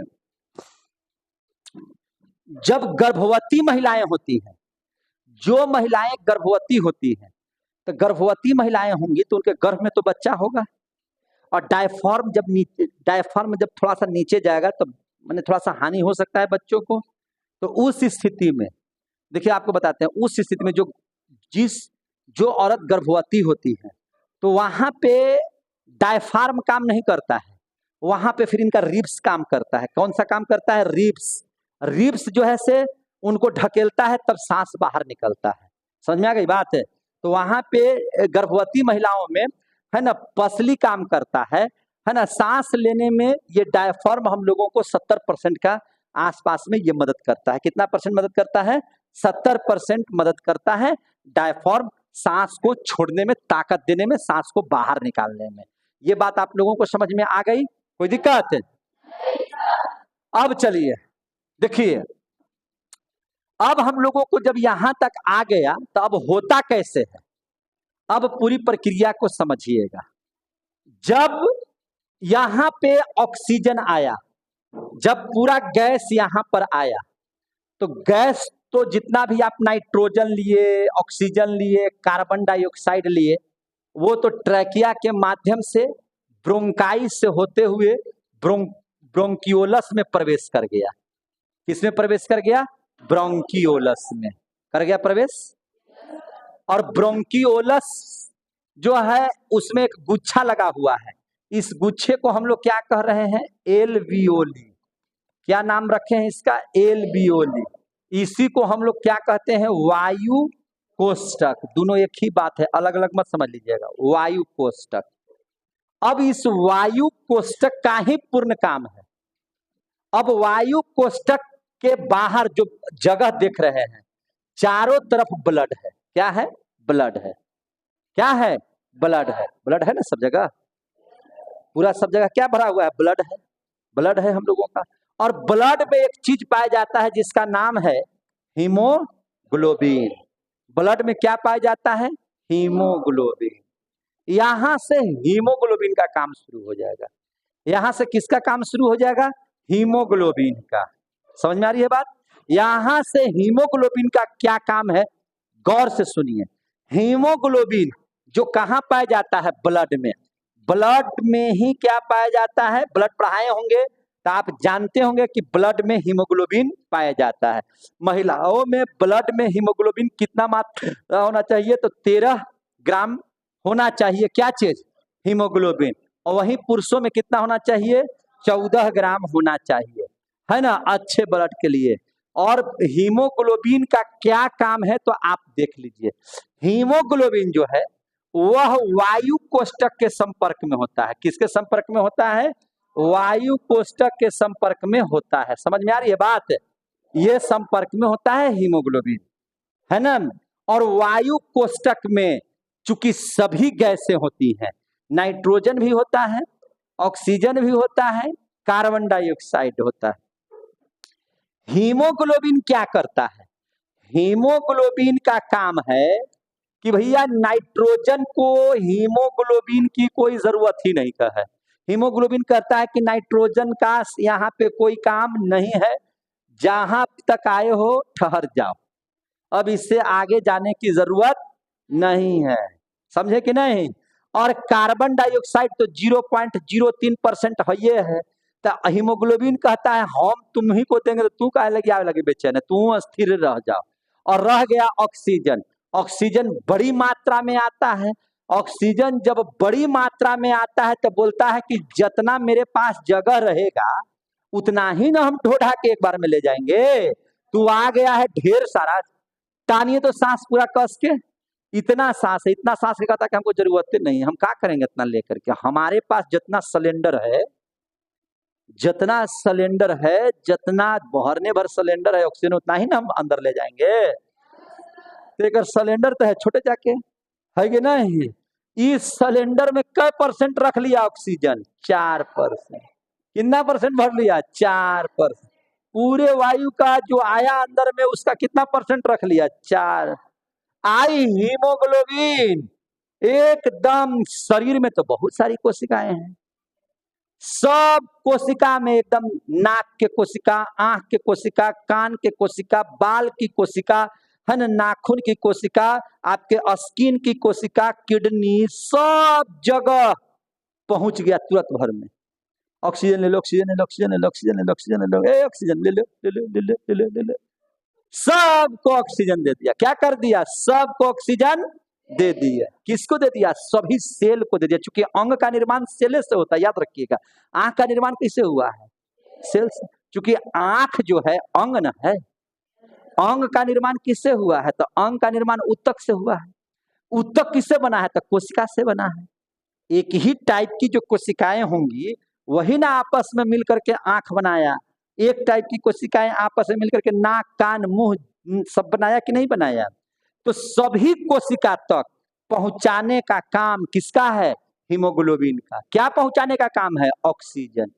क्या पहुंचाने का काम है? ऑक्सीजन। सारी की सारी कोशिकाओं को ऑक्सीजन क्या कर दिया? बांट दिया। और जैसे ही कोशिका के पास ऑक्सीजन मिलेगा, कोशिका उस ऑक्सीजन को कहां भेज देगी? माइटोकॉन्ड्रिया में। कहां भेज देगी? माइटोकॉन्ड्रिया में। वहां पर क्रेब्स चक्र चलना शुरू कर दिया है ना। अब क्रेब्स चक्र चल रहा है और कार्बन डाइऑक्साइड बाहर निकल रहा है और ऊर्जा की प्राप्ति हो रही है। कार्बन डाइऑक्साइड बाहर निकल रहा है, ऊर्जा की प्राप्ति। और सारे के सारे कार्बन डाइऑक्साइड को इसी सिलेंडर में भरेगा। इसी सिलेंडर में क्या करेगा? भरेगा। अब भर करके आ जाएगा कहाँ? एल्वियोली के पास, है ना। लिया क्या चीज? ऑक्सीजन। देखिए यहां से, ये लिया क्या? लिया ऑक्सीजन। और छोड़ा क्या चीज? दे दिया इसको क्या चीज? Carbon dioxide. हुमच के कार्बन डाइऑक्साइड दे दिया। अब कार्बन डाइऑक्साइड दे दिया, एल्वियोली को कार्बन डाइऑक्साइड मिल गया। अब यहां से ढकेल दिया डायफ्राम, बाहर निकल गया, कार्बन डाइऑक्साइड बाहर है। समझ में आ गई बात? कार्बन डाइऑक्साइड बाहर। लिया क्या चीज? और छोड़ा क्या चीज? Carbon dioxide. समझ में आ गई कि नहीं आ गई बात? समझ में आ गया बात? तो अब देखिए, सेल काम कब करेगा? तो सेल, कोशिका काम तब न करेगा जब कोशिका को भोजन मिलेगा। कोशिका को जब भोजन मिलेगा तब न काम करेगा। भूखे भजन न हो ही गोपाला। भूखे भजन होता है? कुछ जाएगा तब न बोली बाहर निकलेगा। जब गोली डालिएगा तब न छोड़िएगा ढांती पर। गोली नहीं डालेगा तो फुट फुट तो करेगा। कोई काम के है वो बंदूक कौन काम के है? तो अब देखिए, जब यहां से ऊर्जा बना, कार्बन डाइऑक्साइड निकला, उस कार्बन डाइऑक्साइड को ढो करके एल्वियोली तक पहुंचाने का काम कौन किया? कौन किया एल्वियोली तक पहुंचाने का काम? हीमोग्लोबिन। जोर से बोलिए, दिमाग नहीं काम कर रहा है। ऑक्सीजन को एल्वियोली से निकालने का काम और कोशिका तक पहुंचाने का काम ब्लड का कौन सा भाग किया? और सभी कोशिकाओं से बटोर करके कार्बन डाइऑक्साइड फिर से एल्वियोली तक देने का काम कौन किया?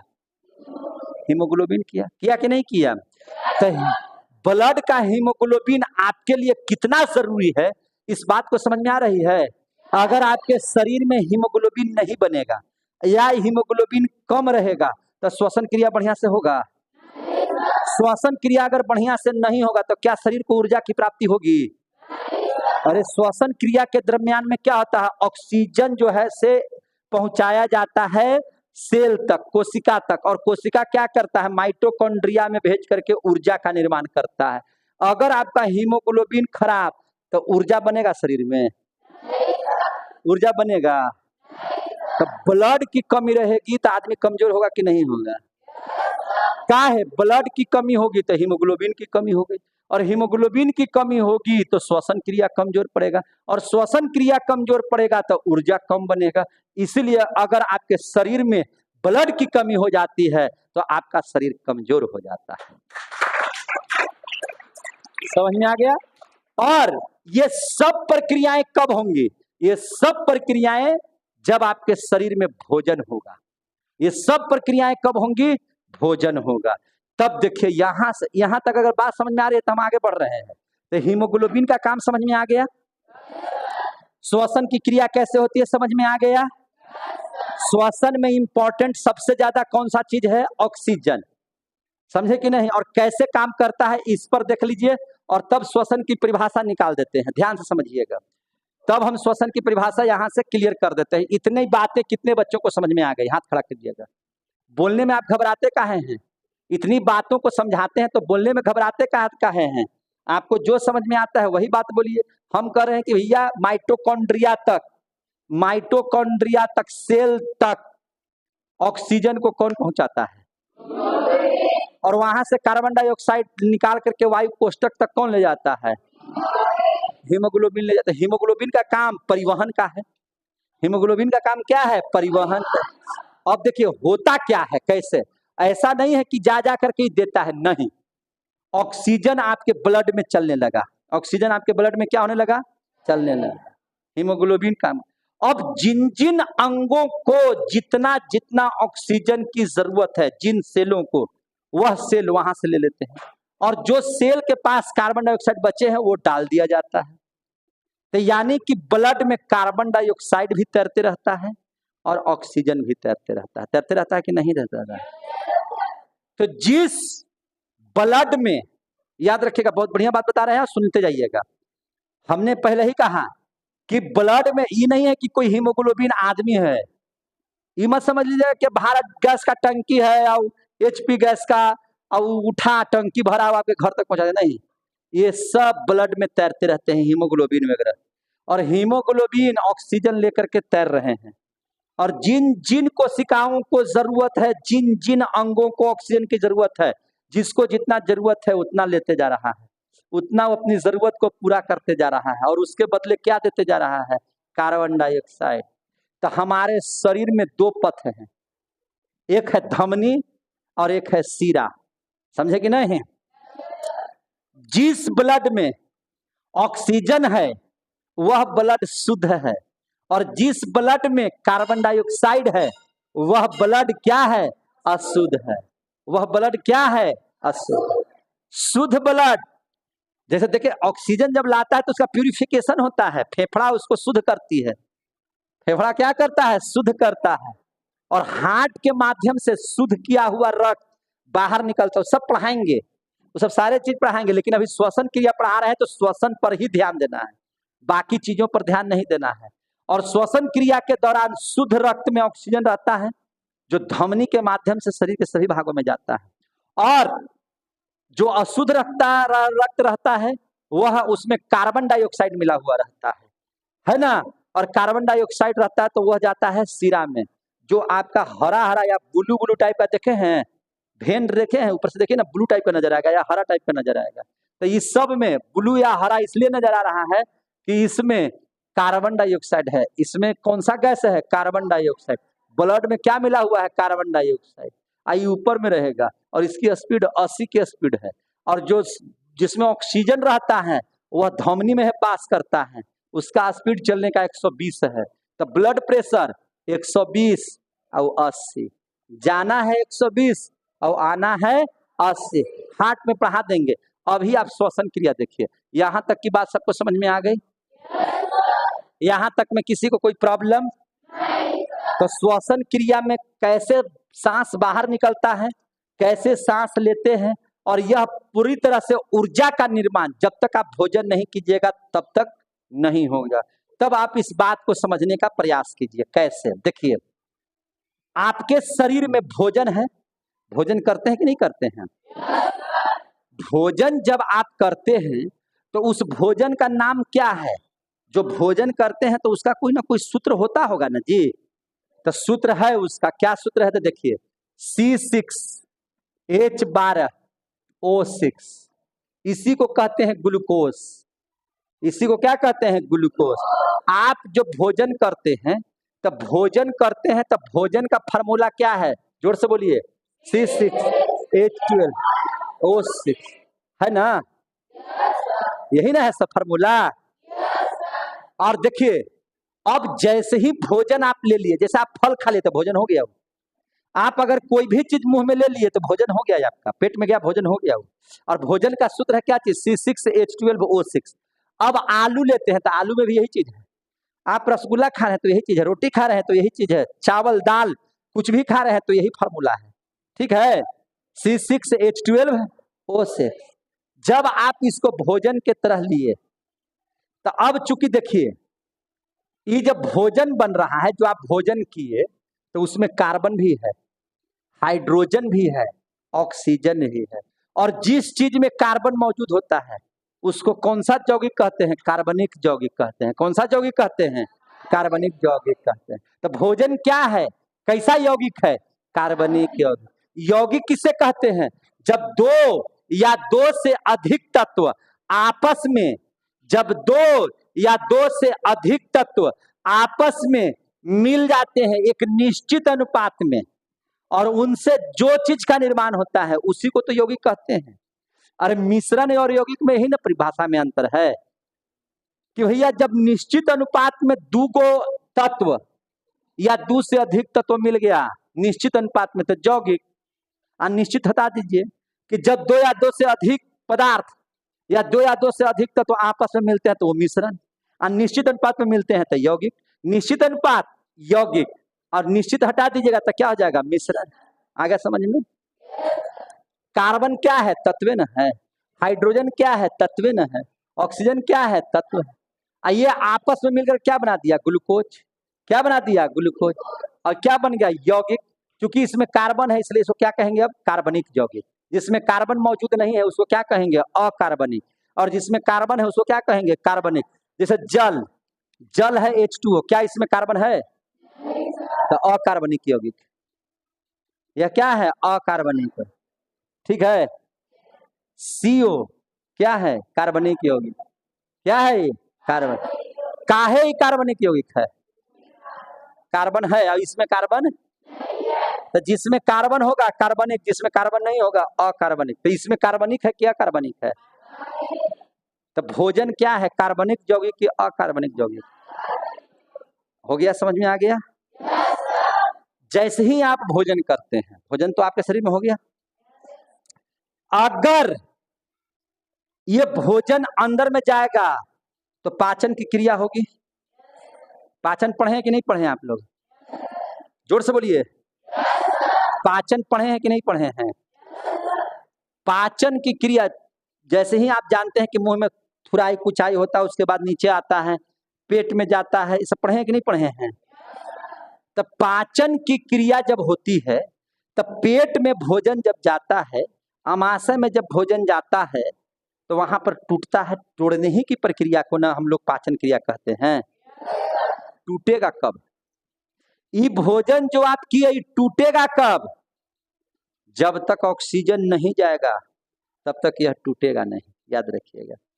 आप अगर सांस लेना बंद कर देंगे तो भोजन जस के तस एकरे में पड़ल रहेगा, सड़ जाएगा।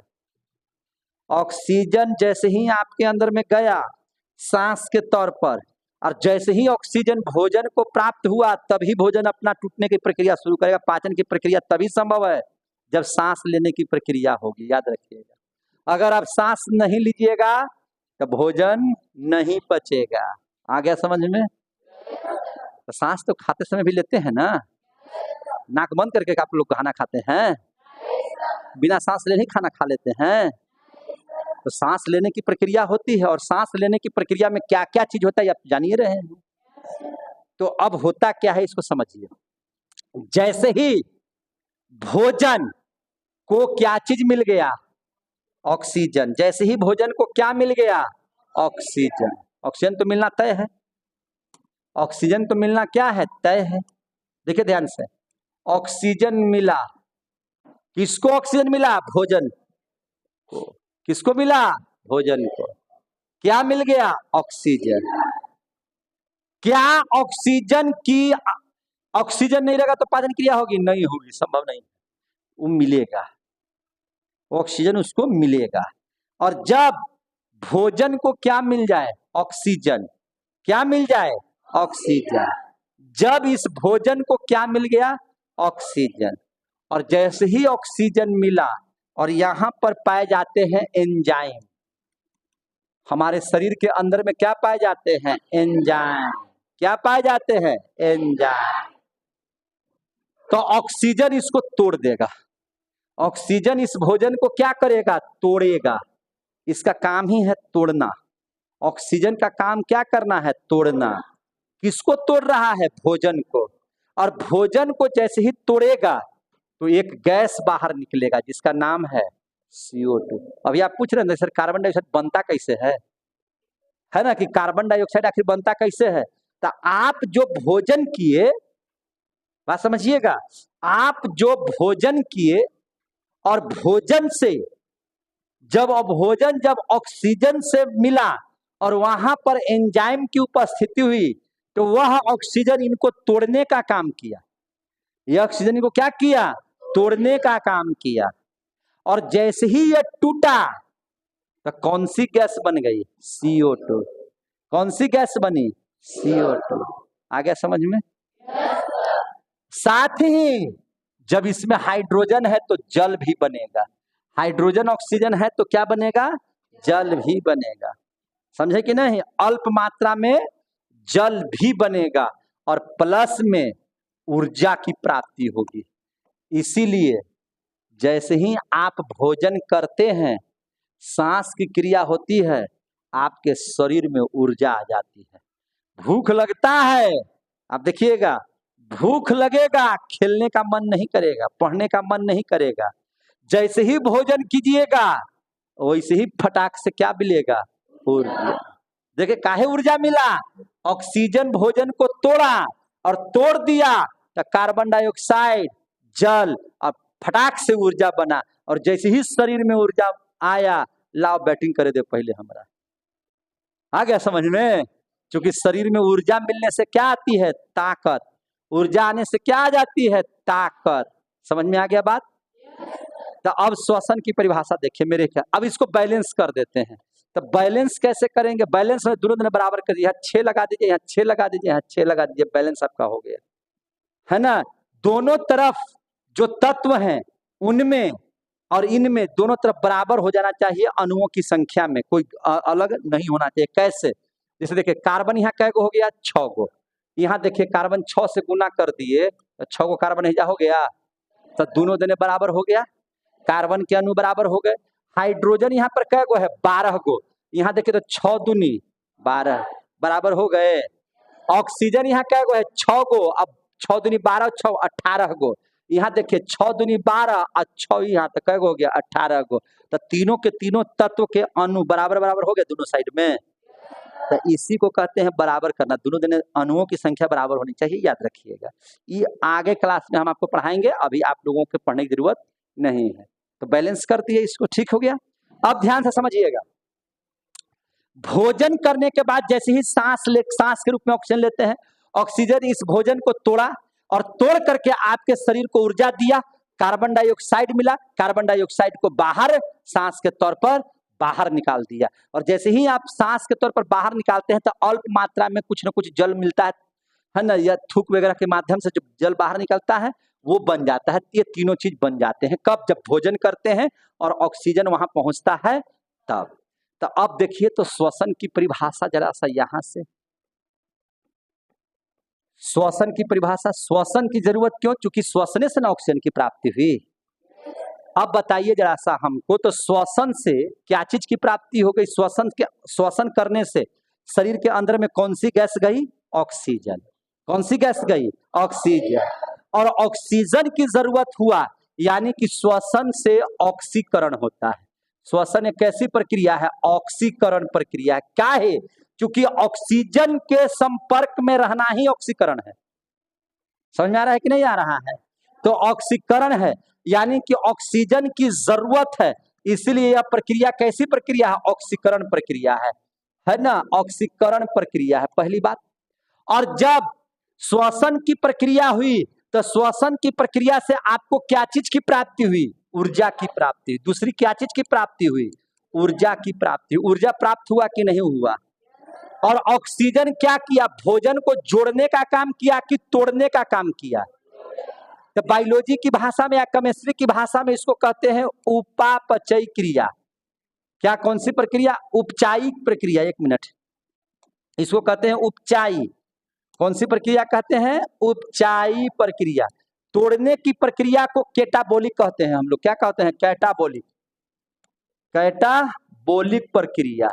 और जोड़ने की प्रक्रिया को एनाबोलिक प्रक्रिया कहते हैं। तो ये तो तोड़ने का काम किया ना ऑक्सीजन। ऑक्सीजन भोजन को तोड़ने का ना काम किया, तो तोड़ने का काम किया, तो इसलिए कौन सा प्रक्रिया है? कैटाबोलिक प्रक्रिया। कैसा प्रक्रिया है? कैटाबोलिक प्रक्रिया। अब इसकी परिभाषा बनाते हैं। अब इसकी परिभाषा बनाते हैं, श्वसन की परिभाषा। देखिए श्वसन की परिभाषा यहां से हम बना देते हैं। श्वसन की कैसे परिभाषा बनाते हैं, ध्यान से समझिएगा। सबसे पहले यह है, चूंकि ऑक्सीजन का आदान प्रदान है, ऑक्सीजन आता है शरीर के अंदर में, तो ऑक्सीकरण क्रिया है। तो सीधा सीधी बात लिखेंगे कि श्वसन,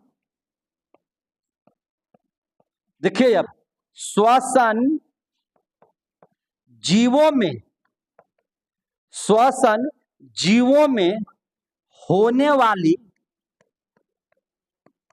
वाली ऑक्सीकरण प्रक्रिया है, ऑक्सीकरण प्रक्रिया है। कोई दिक्कत है? आप लोग को भी याद हो गया। श्वसन क्या है? तो श्वसन जीवों में होने वाली ऑक्सीकरण प्रक्रिया है। देखिए हम पढ़ा करके परिभाषा निकालते हैं, परिभाषा देकर के नहीं पढ़ाना है, आप समझ लीजिए और परिभाषा अपने से लिखिए। तो कैसे हम लिख रहे हैं परिभाषा? तो श्वसन जीवों में होने वाली ऑक्सीकरण प्रक्रिया है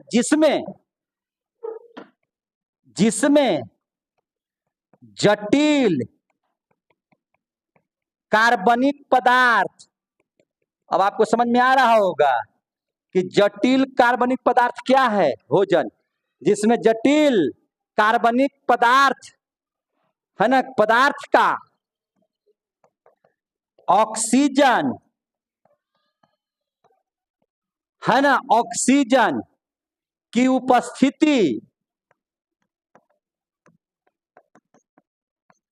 ऑक्सीजन तो हर हालत में रहबे करेगा यार, उपस्थिति या अनुपस्थिति में, ध्यान समझ में आ रहा है ना, जिसमें जटिल कार्बनिक पदार्थ का ऑक्सीजन की उपस्थिति या अनुपस्थिति में अपघटन होता है। अपघटन माने टूटता है। क्या होता है? टूटता है, अपघटन किया जाता है,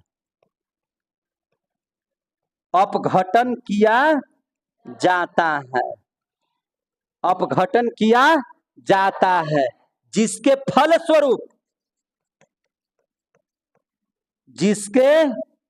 फलस्वरूप याद रखिएगा क्या क्या बाहर निकला, कार्बन डाइऑक्साइड, जल तथा ऊर्जा है ना, क्या होती है? मुक्त होती है। क्या होती है? मुक्त होती है। क्या इस लाइन से ज्यादा लाइन लिख दिए हैं? अब जरा समझिए श्वसन क्या है। अगर आपको कोई परिभाषा दे, आप लोग पहले क्या बोल रहे थे? सांस लेने और सांस छोड़ने की प्रक्रिया को क्या कहते हैं? श्वसन। गलत परिभाषा है, वो श्वास की परिभाषा थी। श्वसन की मूल परिभाषा क्या हो गई? अब पूरी प्रक्रिया पढ़ाने के बाद हम बता रहे हैं। श्वसन जीवों में होने वाली ऑक्सीकरण प्रक्रिया है। देखिए आप लोग तो लिखे, काहे ऑक्सीकरण है? क्योंकि ऑक्सीजन लिया जाता है, इसलिए ऑक्सीकरण है। ठीक है ना? जिसमें जटिल कार्बनिक पदार्थ, जटिले ना है ये, और ढेर मनी है तो जटिले ना है, कार्बनिक है कि नहीं है? कार्बन है। तो जिसमें जटिल कार्बनिक पदार्थ का ऑक्सीजन या की उपस्थिति या अनुपस्थिति में तोड़ा जाता है, माने अपघटन किया जाता है, जिसके फलस्वरूप कार्बन डाइऑक्साइड, जल, ऊर्जा मुक्त होती है। हो गया परिभाषा। अब आपसे कोई पूछेगा तो जरा सा बोलिए तो श्वसन की क्या परिभाषा है?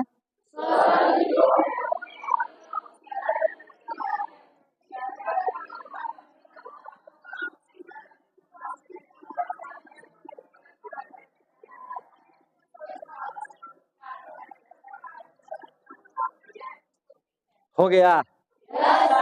बोलिए, हो गया कि नहीं हो गया? तो आप लोग कह रहे थे कि सर कैसे होगा, तो आप समझ में आ गया। अब जरा आगे पढ़ लेते हैं बहुत ध्यान से, ठीक है? देखिए ये तो श्वसन में हम लोग पढ़ रहे हैं, आगे पढ़ लेते हैं, ध्यान से समझिएगा। मजा आ रहा है श्वसन? आज पूरी क्लास समाप्त होगी श्वसन की, ठीक है? अब ध्यान से समझिए। देखिए सिगरेट पीना स्वास्थ्य के लिए हानिकारक है। कैसे? कोई पूछेगा नहीं, सिगरेटवा से क्या हो जाएगा पीने से? ये बीड़ी पी रहे हैं तो क्या हो जाएगा? कोई पूछेगा क्वेश्चन तो देखिए क्या होता है। आप सब जानते हैं, सिर्फ समझ लेना, सीधा बैठ जाइए। इक्वेशन पढ़ा दिया जाए, बोलिए, देखिए ध्यान से, पहले बढ़िया से ध्यान समझते चलिए।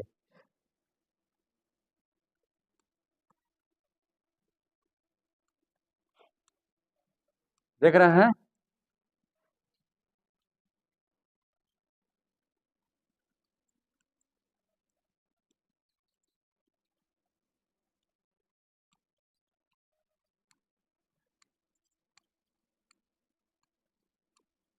ठीक है।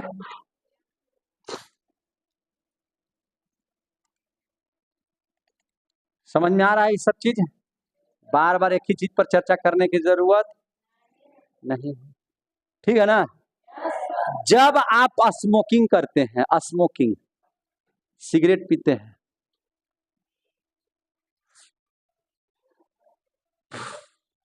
उड़ाते हैं कि नहीं? बीड़ी जलाइले जिगर में पिया, है ना, बड़ी आग है ना, गाना चिराग पासवान जी का, है कि नहीं? अब देखिए ध्यान से, कैलाश धुआं धुआं है भी गाना है ना, कैलाश धुआं, लेकिन धुआं धुआं है, लेकिन क्या होगा, खत्म हो जाएगा। कैसे? देखिए, सिगरेट पीने में तो अच्छा लगता है, लेकिन होता क्या समझिए, सिगरेट से जो निकलने वाला जो धुआं है, याद रखिएगा, सिगरेट से जो निकलने वाला धुआं है, वह धुआं में कौन सी गैस पाई जाती है? Carbon monoxide. कौन सी गैस पाई जाती है? कार्बन मोनोऑक्साइड, याद रखिएगा।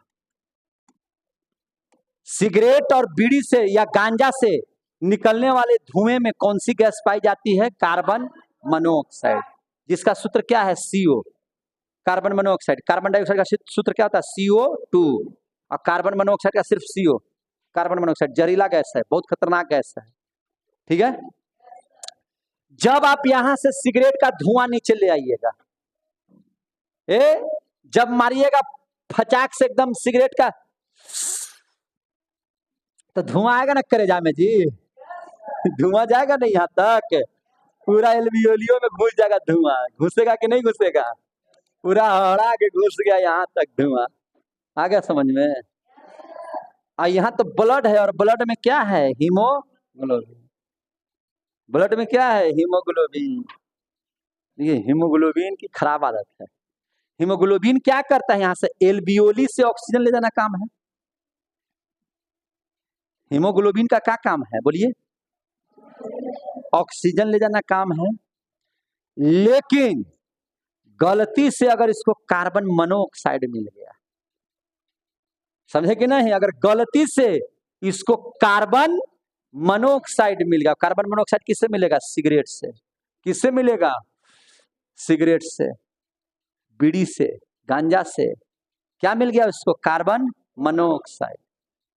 हीमोग्लोबिन को ढोने का काम किसका है? ऑक्सीजन का। यहां से किसको ले जाने आया था ये? ऑक्सीजन।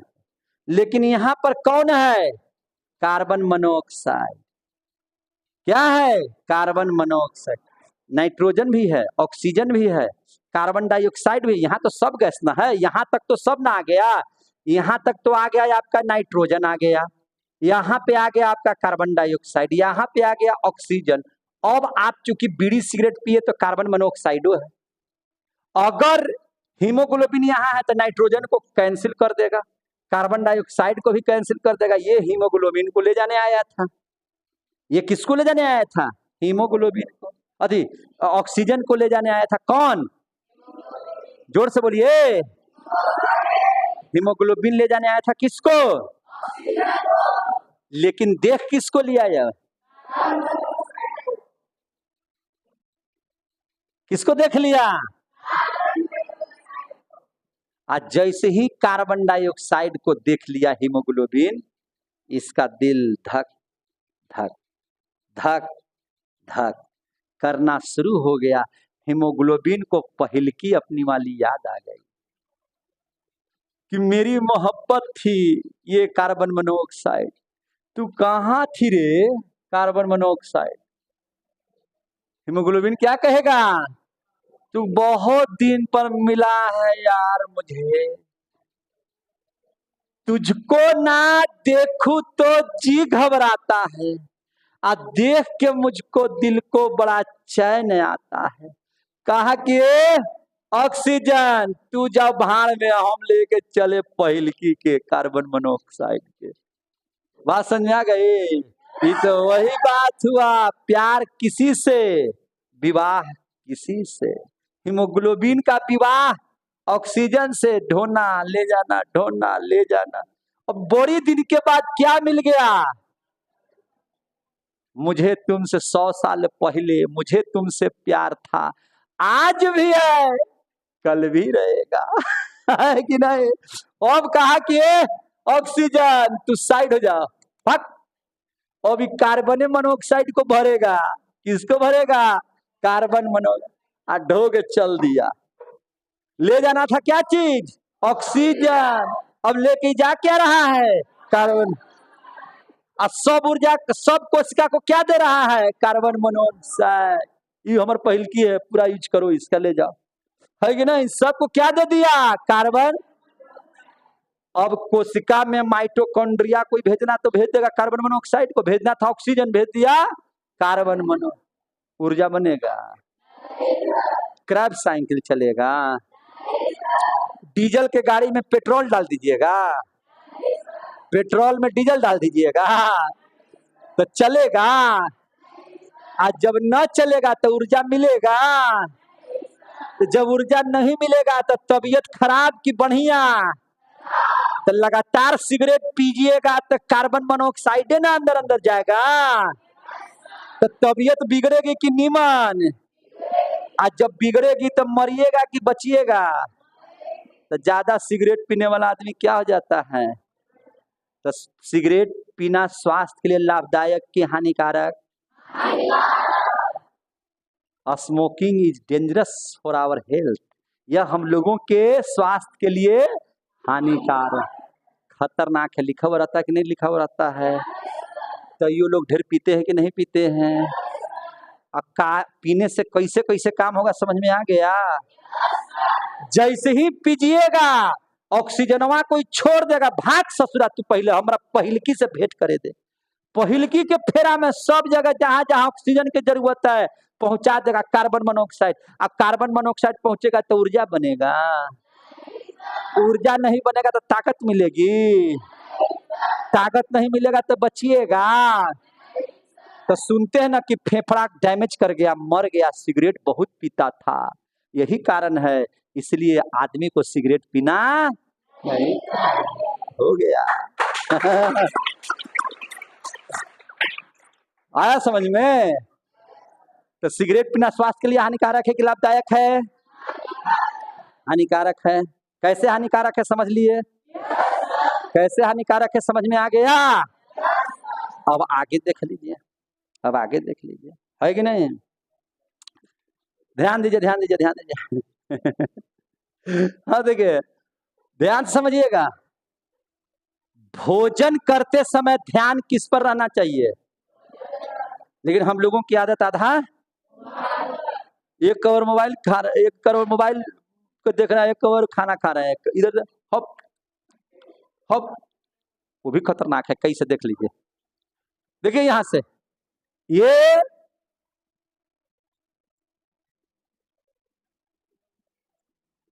देख रहा है ना।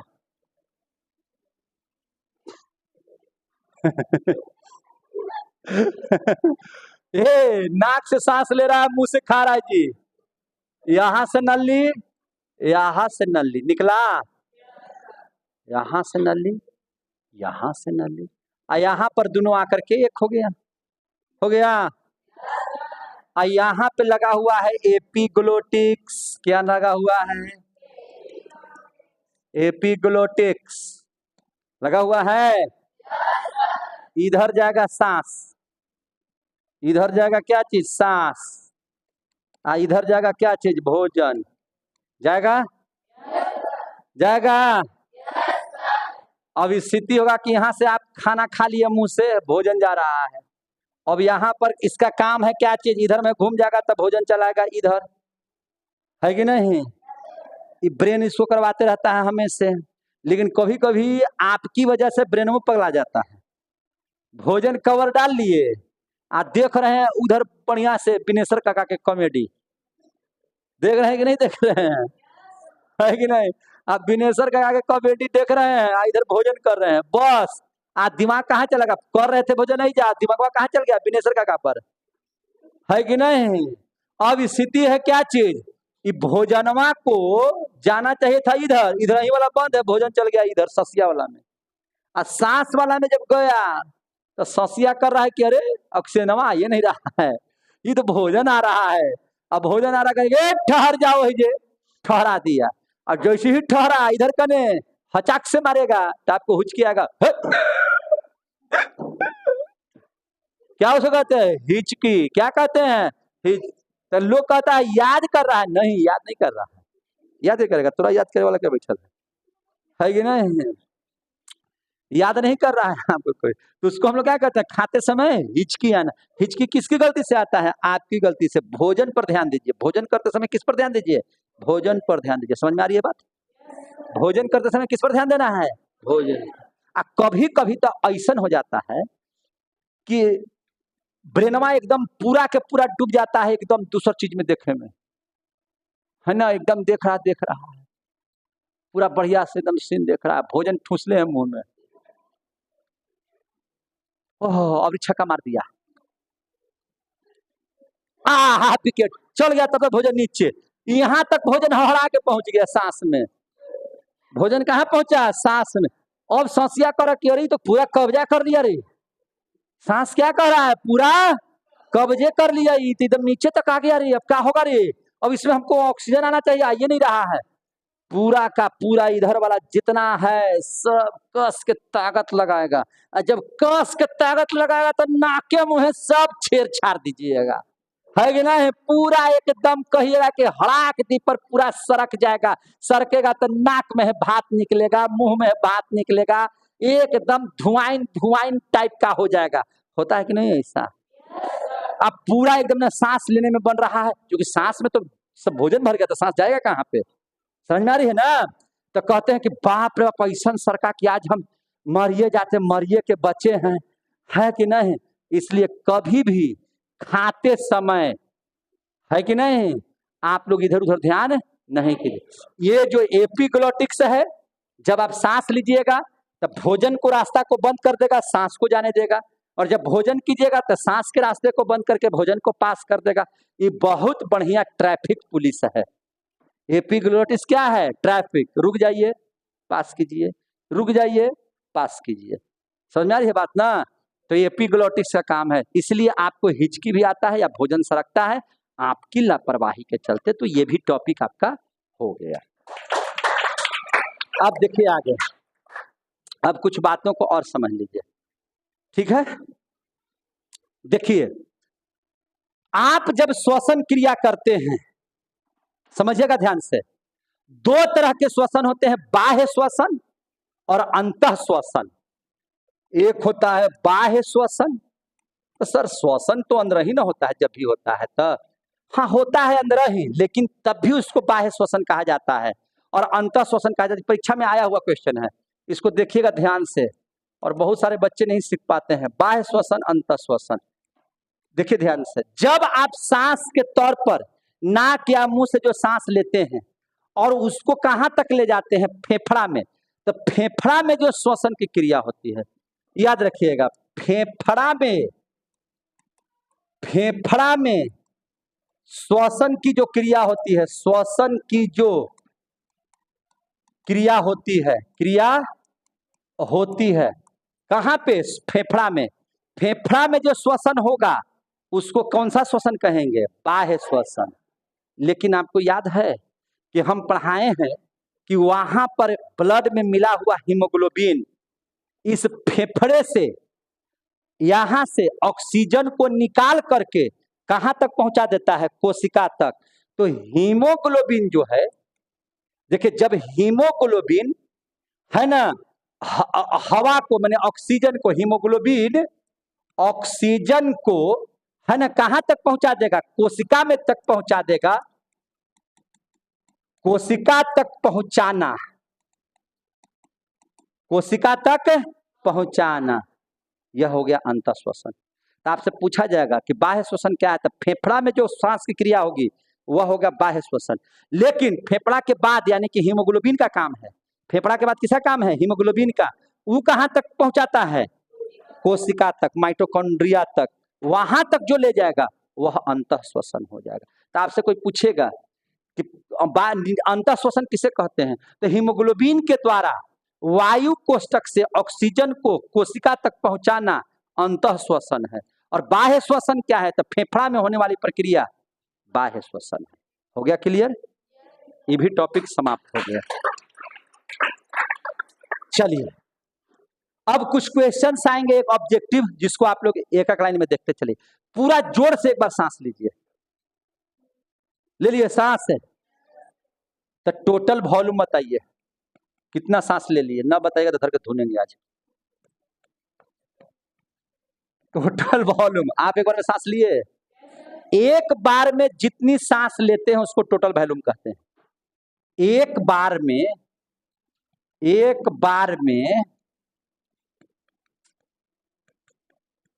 जितनी सांस ले सकते हैं वह क्या कहलाता है, टोटल वॉल्यूम। सांस जोर से लीजिए, लिए, कै लीटर के है, आधा लीटर का है, आधा लीटर में है ना।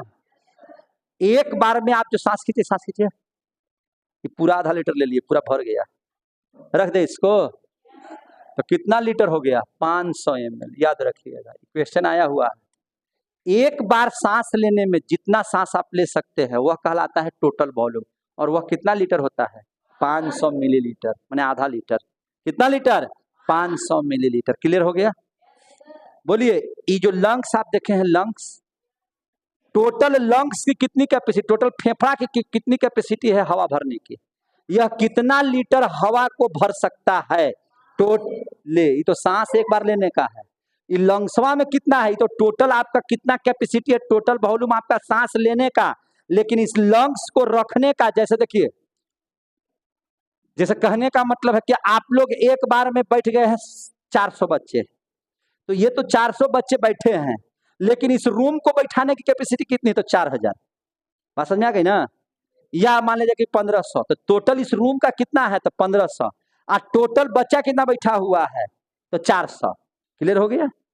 तो आप ले सकते हैं कि आप लिए कितना, 500 ml, लेकिन पूरा लंग्स को कितना कैपेसिटी है रखने का, 6000 ml। कितना है, 6000 ml। तो इसको कहते हैं total lungs capacity, total lungs capacity. एक बार में अधिकतम सांस की मात्रा, एक बार में अधिकतम सांस की मात्रा आई कितना है, 6000 ml। 6000 ml बराबर 6 लीटर। कितना लीटर, 6 लीटर। अच्छा, कौन सा इंसान ज्यादा सांस लेता है, जगा हुआ या सोया हुआ, जगा हुआ इंसान ज्यादा तेजी से सांस लेता है, और सोया हुआ इंसान तो एकदम आराम से ढेर देरी पर लेगा।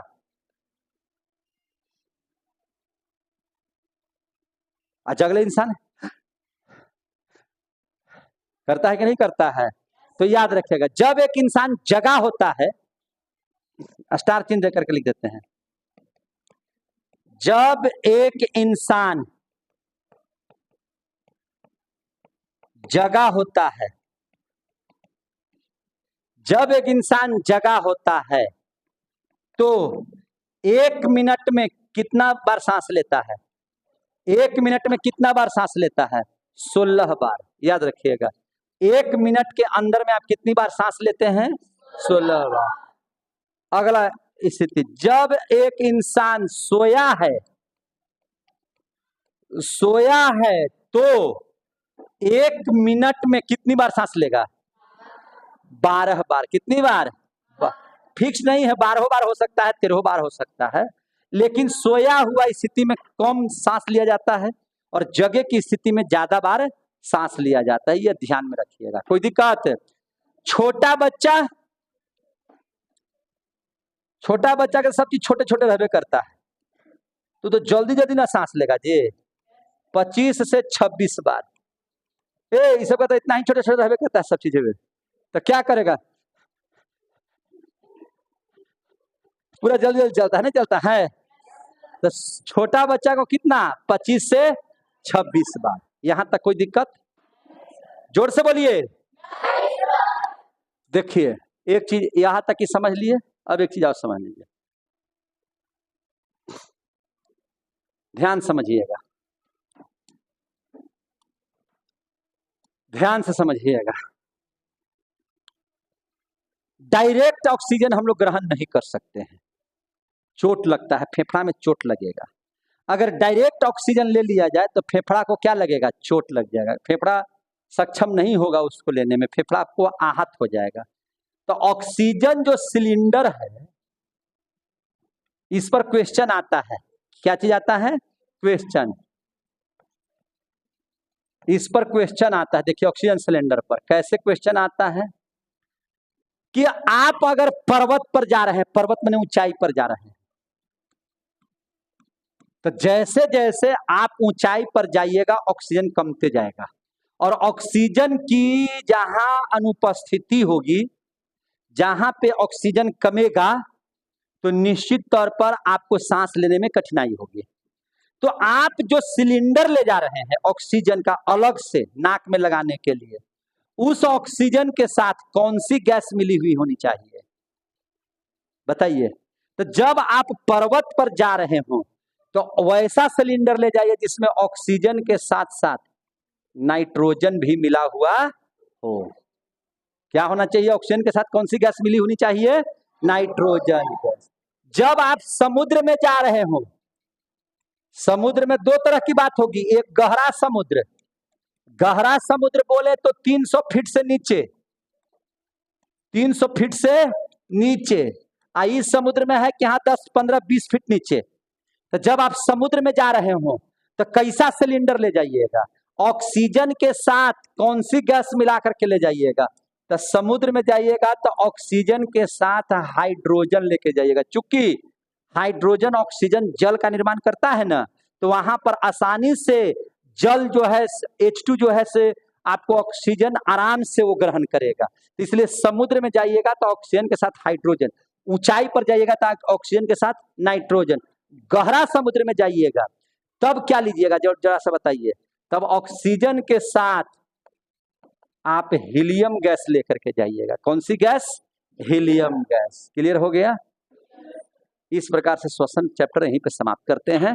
जय हिंद, जय भारत। मजा आया?